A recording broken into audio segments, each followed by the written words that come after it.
안녕하세요. 마이웨이입니다. 주말 잘 보내셨어요? 저 같은 경우도 어제 이제 그 대청소를 해가지고, 또 아이들이 있다 보니까 음식물을 뭐 자주 흘리고, 막 이러니까는 이 거실의 바닥 같은 경우가 엄청 끈적거렸거든요. 그래서 어제는 그 기름때 세정제로 해가지고 싹 한번 이렇게 치우니까는 바닥이 엄청 좀 뽀송뽀송해지더라고요. 그래서 기분 좋게 또 주말이 뭐 힘들긴 했지만 그래도 좀 보람 있는 그런 주말을 보냈는데 그런데 또 이 암호화폐 시장의 주말은 그렇게 좋지가 않았어요. 그래서 보시는 것처럼 여전히 이렇게 빨간색의 약세장으로 흐르고 있다는 것을 알 수가 있습니다. 그래서 많은 분들이 이렇게 좀 이 암호화폐 시장이 좋지가 않고 또 계속 약세로 흐르다 보니까 어느 정도 여기서 좀 정리를 하고선 좀 더 떨어지면은 밑에서 다시 사야 될까? 뭐 이런 것도 좀 생각을 하실 수 있을 것 같아요. 그래서 그것에 대한 또 저의 생각도 한번 좀 말씀드리면서 또 전체적으로 또 시장을 한번 좀 브리핑 해보도록 하겠습니다. 그러면 일단 암호화폐 시장은 현재 이런 흐름을 보이고 있고, 지난주 금요일에 이 미국의 또 증시는 어땠는지 한번 보시면, 보시는 것처럼 이렇게 또 혼조세로 흘렀다라는 것을 알 수가 있어요. 그런데 그 전날에 이 나스닥 같은 경우가, 그러니까 이 기술주 같은 경우가 좀 강세를 보였는데, 금요일에는 뭐 그런 움직임이 딱히 이렇게 보이진 않았고, 좀 얼룩덜룩한 것이 그래도 좀 초록 색깔이 좀 더 많이 보이는 것 같긴 하지만, 요 지수를 보시게 되시면 보시는 것처럼 요 다우존스, S&P 500, 나스닥 지수 모두 이렇게 좀 하락을 했다라는 것을 알 수가 있어요. 그런데 뭐 그 낙폭이 이렇게 크진 않았습니다. 그리고 이 유럽 증시 같은 경우는 그래도 좀 유럽 증시는 괜찮아 가지고 상승을 한 국가가 더 많았다라는 것을 알 수가 있습니다. 그러면 현재 이 선물 시장을 좀 보시게 되면 보시는 것처럼 여전히 좀 다우하고 S&P 500은 좀 이렇게 약세, 마이너스의 약세를 보이고 있고, 나스닥은 뭐 아주 살짝의 뭐 소폭의 그래도 좀 상승을 좀 보이고 있어요. 그래서 여전히 좀 이 나스닥이 좀 시장을 좀 주도하는 분위기는 이어지고 있다라는 것을 알 수가 있는데, 근데 보시는 것처럼 미 증시도 뭐 그렇게 뭐 상승보다는 이렇게 좀 약보합의 상황으로 흐르고 있다라는 것을 알 수가 있어요. 그 이유는 뭘까? 뭐 여러분도 뭐 지금 이제 잘 아시겠지만 지금 이제 한창 이슈가 되는 것이 바로 이 부채 한도 협상입니다. 그래서 어떻게 보면은 지금 이 뉴스가 나오는 게 계속 좀 공포의 분위기로 좀 몰아가고 있다라는 저는 그런 생각이 좀 들더라고요. 왜냐하면 이 뉴스의 제목만 봐도 그런 것이 느껴집니다. 그래서 제가 한번 좀 보여드리면 보시는 것처럼 5월 22일 오전 10시니까 오늘 아침에 나온 기사인데 디폴트까지 이제 10일 남았다라고 하면서 벼랑 끝 전술에 경제가 망한다라는 이런 뉴욕타임즈의 이런 기사가 나왔고, 그리고 이 기사도 보시면 골드만삭스에서는 다음 달 8일에서 9일이면 미국의 재무부가 현금이 거의 바닥이 난다라고 얘기를 하면서, 그리고 이번 주에 백악관하고 공화당이 합의할 가능성은 30%밖에 안 된다라고 하면서, 그러니까는 이번 주에도 이 부채 한도 협상이 타결되지 않고 계속 그 불안감을 키울 확률을 더 높게 보고 있다는 얘기입니다. 그런데 이런 소식이 지금 골드만삭스에서 나왔어요. 그리고 또 요 기사를 보시게 되면 이제 미국의 재무부 이 옐런 장관이 디폴트 마감 시한이 6월 10일이다라고 재차 좀 어떻게 보면 못 박으면서, 뭐 아까 좀 전에도 보셨지만 이 골드만삭스에서는 내달 8일에서 9일까지는 재무부의 현금이 바닥이 난다라고 얘기하니까, 그러니까는 이 부채 한도 협상 그 데드라인이 6월 1일이 아니라 조금 더 버틸 수 있는 것이 아니냐라고 하면서 그래도 한 보름 정도는 버틸 수 있을 것이라는 그런 기사가 또 나왔는데, 거기에 대해서 이렇게 15일까지는 못 버틴다라고 옐런이 다시 한번 좀 그 심각성을 강조했다라고 볼 수가 있습니다. 그래서 또 이 기사를 보시게 되면 미국의 부채 한도 협상이 안개 속에 빠졌다라고 하면서 노딜 때는 글로벌 금융시장이 붕괴가 된다라는 뭐 그야말로 최악의 시나리오까지도 지금 언급이 되고 있는 상황이에요. 그래서 이 기사를 보시게 되면 22일이니까 이제 22일이면 오늘이니까 오늘 밤에 바이든하고 이 공화당의 대표 이 메카시 의장하고 만나서 3차 회동을 할 예정이다라고 이렇게 지금 이 소식이 나오고 있어요. 그래서 지금 이 돌아가는 상황을 한번 보면 여러분도 좀 느끼시겠지만 얼마 전부터 이 부채한도 협상을 계속 좀 어떻게 보면 좀 심각하게 다루면서 특히 이 언론이나 금융사들은 좀 공포를 조장하는 거 아닌가 하는 좀 그런 느낌까지도 받게 되는 것 같아요. 그런데 이런 공포 조장에도 불구하고 사실 이 미 증시는 그렇게 뭐 하락을 하기보다는 오히려 최근에 이 나스닥 같은 경우는 지난 2월의 고점을 이렇게 돌파하기까지도 했어요.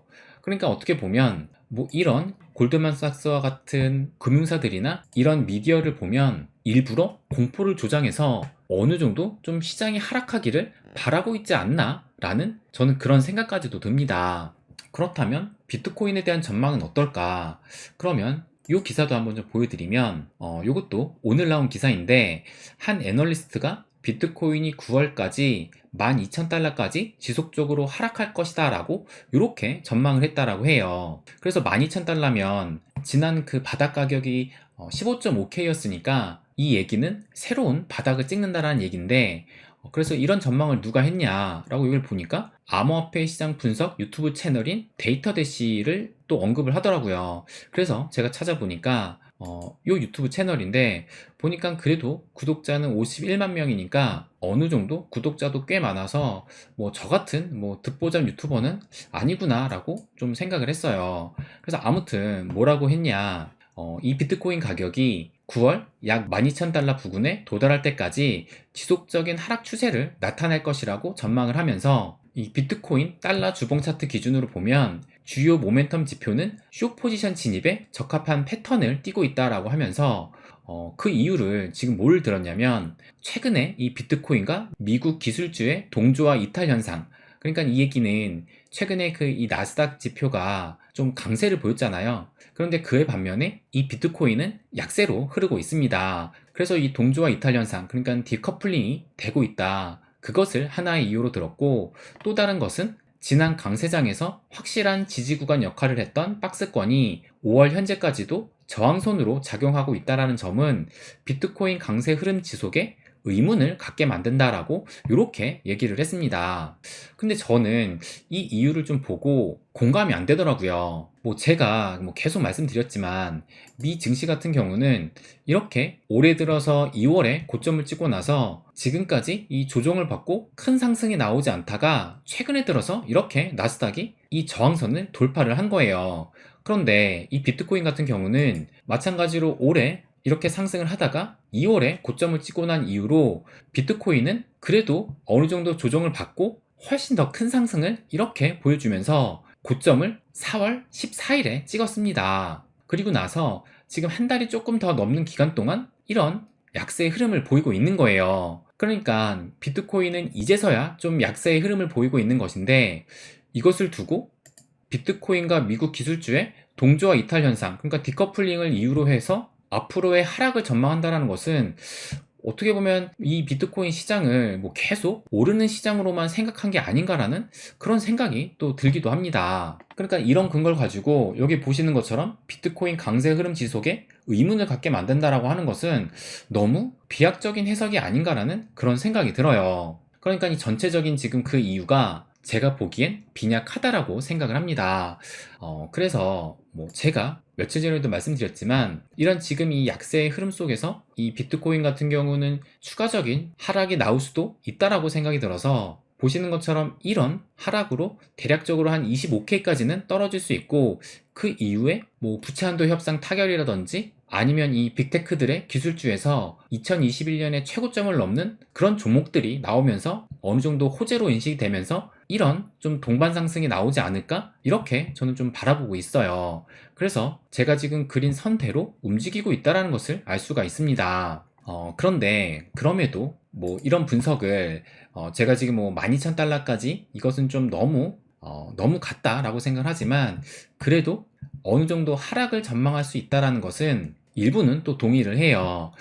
왜냐면 또 제가 이걸 좀 보여드리면 이런 디자인의 이 차트 분석을 이 이코이노 매트릭스 요 분이 또 올려주고 계시더라고요. 그래서 뭐 비트코인이 일반적인 약세장 회복 단계로 가는 것처럼 보인다 라고 하면서 경기 침체가 중간에 있기 때문에 이것은 울퉁불퉁한 길이 될 수도 있다 라고 이렇게 얘기를 합니다. 그러면서 이 차트를 첨부한 건데, 그럼 이것을 한번 좀 보여드리면, 보시는 것처럼 비트코인 베어마켓 해가지고 첫 번째 반감기 사이클, 두 번째 반감기 사이클, 그리고 세 번째인 지금 현재 이 베어마켓을 이렇게 그래프로 나타내고 있는 거예요. 그래서 먼저 이 초록색인 첫 번째 반감기 사이클을 보시게 되면, 이 첫 번째 반감기 사이클, 이 약세장이 2015년에 그 약세장을 말하는 건데, 보시는 것처럼 첫 번째 반감기 사이클에서 그 최고점을 찍었을 때를 0으로 기준으로 삼고, 그 이후로 이 초록색을 보시게 되면 바닥이 언제 나왔냐면 최고점을 찍은 이후 411일 뒤에 최고점 대비 마이너스 85%를 찍었다라는 것을 알 수가 있어요. 그리고 나서 한동안 꽤 약세장의 흐름을 보이다가 보시는 것처럼 대략적으로 900일이 지나 이제 거의 한 1000일, 1100일쯤 지나서 이렇게 직전 전고점까지 올랐다라는 것을 알 수가 있습니다. 그렇다면 이 파란색인 두 번째 반감기 사이클을 보시게 되면, 이 두 번째 반감기 사이클의 그 약세장은 2018년도 그때를 말하는 겁니다. 그래서 마찬가지로 이렇게 최고점을 찍은 이후로 보시는 것처럼 이렇게 계속 하락을 하다가 언제 바닥을 찍었냐, 보시는 것처럼 364일째 되는 때 마이너스 84%까지 떨어지면서 이렇게 바닥을 찍었다는 것을 알 수가 있어요. 그리고 나서 이 두 번째 사이클 같은 경우는 이 첫 번째보다 좀 먼저 이렇게 반등을 하다가 이 코로나를 겪으면서 채차 이렇게 좀 하락을 했었고, 그 이후로 마찬가지로 비슷하게 한 3년이 넘어서야 이전 전고점을 이렇게 회복을 했다라는 것을 알 수가 있습니다. 그리고 이 주황색 현재의 이 약세장을 보이고 있는 건데, 그럼 이 주황색 현재를 보시게 되면 마찬가지로 이렇게 2021년 11월이죠. 그때 고점을 찍은 이후로 보시는 것처럼 1년 내내 이렇게 하락을 해가지고 바닥이 언제 나왔냐면 최고점을 찍고 나서 365일이니까 딱 1년 되는 시점에 마이너스 77%까지 떨어지면서 바닥이 나왔다라는 것을 알 수가 있습니다. 그리고 나서 현재는 이렇게 상승을 한 상황인데, 그래서 현재까지의 이 흐름을 보면 첫 번째 이 약세장의 흐름보다 두 번째 약세장의 흐름과 좀 비슷하게 가고 있다는 것을 알 수가 있습니다. 그래서 이 초록색 첫 번째는 어떻게 보면 이런 U자형의 이런 회복세를 보였는데, 이 파란 색깔 두 번째는 이런 W자의 회복장을 보였다는 것을 알 수가 있어요. 그럼 이 주황색은 현재까지 이 파란색의 이 부분까지 올라왔다는 것은 마찬가지로 이 W형의 이런 모습을 보일 수도 있겠다라고 예측을 할 수도 있겠다라는 생각이 듭니다. 그렇다면 여기를 보시면 첫 번째하고 두 번째가 대략적으로 한 600일, 700일, 거의 한 800일 가까이 돼가지고 이렇게 보시면 마이너스 한 65%까지 떨어지는 이런 교차점이 있는 것을 볼 때, 현재 위치가 여기니까 대략적으로 앞으로 한 4개월에서 5개월 정도 뒤에 마이너스 65%면 대략적으로 한 2만 불대거든요. 그러니까는 요 2만 불대까지 머무를 수도 있겠다라는 그런 생각이 또 들기도 합니다. 그럼에도 불구하고 새로운 바닥이 나오기는 좀 힘들다고 보는 이유가, 보시는 것처럼 바닥이 나왔던 시점은 대략적으로 이런 하락장이 시작을 하고 난 뒤 평균적으로 한 1년 정도쯤에 이렇게 나왔다라는 것을 볼 때, 그 뒤로 거의 뭐 1년이 지난 시점에서 또 다른 바닥이 나오기는 정말 이 코로나 쇼크보다 더 큰 이런 블랙스완이 와야 새로운 바닥이 나오지 않을까 생각이 들어요. 그래서 새로운 바닥이 나오기보다는 어느 정도 2만 달러까지는 뭐 여기서 올라서 떨어지든 아니면 계속 여기서 지지부진하다가 그것이 이어지든 한 2만 달러 선까지는 그 하락의 가능성을 좀 열어둬야 되지 않을까라는 생각이 듭니다. 그리고 직전 전고점을 달성을 하는데 첫 번째하고 두 번째 사이클 모두 대략적으로 3년이 소요가 됐기 때문에 이번 사이클도 직전 전고점인 한 대략적으로 한 6만 9천 달러, 우리나라 돈으로 한 8천만 원대까지 회복을 하는 데에는 3년이 지난 시점이니까 2021년 11월에서 3년을 더하면 2024년 연말쯤 이 전고점까지 도달할 수 있겠다라고 이렇게 생각을 할 수 있을 것 같아요. 그렇다면 이것을 볼 때 뭐 한 4, 5개월 뒤에도 한 2만 달러 선까지 하락을 할 수도 있을 텐데, 그렇다면 지금 팔고 다시 저점에서 주어야 할까, 이런 생각을 할 수도 있을 거예요. 그런데 저는 이것이야말로 좀 탐욕이라고 생각을 합니다. 뭐 과거처럼 같다라고 해가지고 반드시 과거와 동일하게 간다라는 것도 아니고 똑같이 안 갈 수도 있는 거예요. 다만 비슷하게 갈 확률이 높다라는 것 뿐입니다. 그렇다면 팔고 이 밑에서 다시 줍는 그런 전략보다는 뭐 항상 말씀드리지만 분할 매수를 통해서 계속 수량을 좀 늘려가는 전략이 더 낫지 않을까 생각이 듭니다. 왜냐하면 또 과거와 다르게 여기에서 더 상승을 하다가 하락을 하더라도 뭐 2만 불 때까지에는 안 올 수도 있을 거예요. 그렇기 때문에 이 파는 것도 리스크가 있으니까 꾸준히 떨어질 때마다 분할 매수하는 것이 가장 낫지 않을까 생각을 합니다. 그래서 저는 최근에 이 리플이 또 이 뭐 합의 소식이라든지 또 조만간에 약식 판결이 나올 수 있다라는 그런 기대감이 좀 커지면서 만약에 이런 소송 결과가 나오고 좀 어느 정도의 이런 급등이 나온다라면 일부는 정리를 해가지고 이 포트폴리오를 재조정하는 것도 고려를 하고 있어요. 그래서 그것은 좀 더 지켜봐야 될 것 같고, 그러면 또 요것을 보여드리면, 마이클 반데 포페가 오늘 새벽에 또 트윗 하나를 올렸는데 뭐라고 얘기를 했냐면 올해는 지루한 해입니다. 금년에는 가격 상승이나 근본적인 성장이 없으며 다음 강세 주기에 대한 준비가 이루어집니다. 그래서 당신도 그래야 합니다. 라고 이렇게 얘기를 했습니다. 그런데 이 얘기는 어떻게 보면 제가 항상 말씀드렸고 또 우리도 알고 있는 그 내용이에요.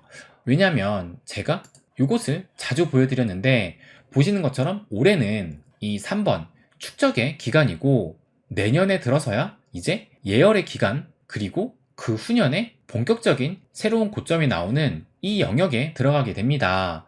그러니까 지금은 말 그대로 축적의 기간 떨어질 때마다 매수를 해야 되는 기간이에요. 그래서 정말 내가 이 고점에 팔고 저점에 줍는 그런 타고난 능력을 지니지 않는 이상 지금은 이 약세장을 견디면서 하락이 올 때마다 기회를 찾는 것이 맞다고 저는 생각을 합니다. 그래서 지금 최근에 뭐 대략적으로 지금 한 달 넘게 좀 재미없는 장이 흐르고 있지만 어차피 우리가 올해는 축적의 해로 생각을 했다라면 무엇보다 우리가 생각했던 그 전략대로 간다라는 것을 잊지 말고 실행에 옮기는 것이 가장 중요하다라고 생각을 합니다.